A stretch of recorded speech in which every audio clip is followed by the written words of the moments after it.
सोलापूर जिल्ह्यामध्ये काल अवकाळीमुळे मोठ्या प्रमाणात शेती पिकांचं नुकसान तर झालेलंच आहे। मात्र त्याबरोबर शेतकऱ्यांच्या घरावरील पत्रे जे आहेत ते देखील उडून गेलेले आहेत। आपण आता आहोत पाटील वस्ती येथे। आपण पाहतोय कशा पद्धतीनं हे खरं तर घर आहे, मात्र या घरावरील छप्पर जे आहे ते पूर्णतः उडून गेलेलं आपल्याला पाहायला मिळतंय।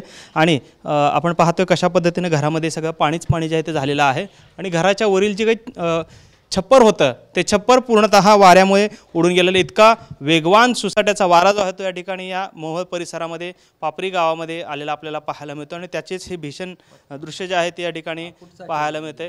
आपण पाहतो आपल्यासोबत हेच नुकसानग्रस्त शेतकरी आहेत।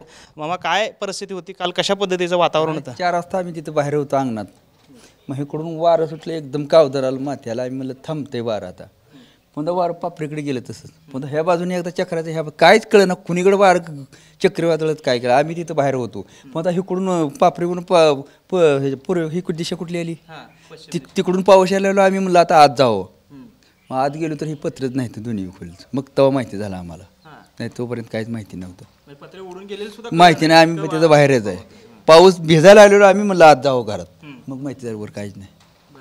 चक्रीवादळ सारखं फिरायचं वारं, काहीच कळत नको। असं पाऊसच्या असतो असं जिमनीवर ठेम पडतं का, ती पडत नव्हतं। असं 20-20 फूट नुसतं ब्लोअर कसं फवारतं बाग तसं पळत होतं पावसाचं पाणी जिमनीवर। एक तर ठेवच नव्हतं, पडतच नव्हतं जिमनीवर, एक तर गती होती वाऱ्याला। कोणी येतं, एकदा इकडून येतं एकदा तिकडून येतं, एकदा काहीच कळत माणसाला। पण मग हे कधी बांधकाम केलेलं आहे तुम्ही? खरं तर नवीनच बांधकाम गेल्या वर्षीच केलेलं आहे बांधकाम, साच्याच गेलाय, आपूट साच्या गेलाय, पत्र्या सुद्धा काहीच राहिलं नाही इथं। ठीक आहे, तिथं जाऊन थडकले ते सलपला।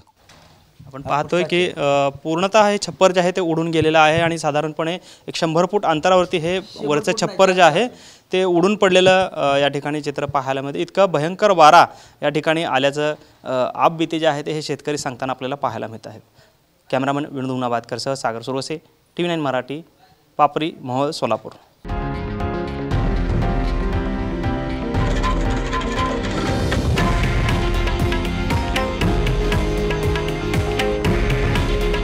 हे आहे देशातील नंबर 1 न्यूज नेटवर्क आणि आपण पाहत आहात TV9 मराठी।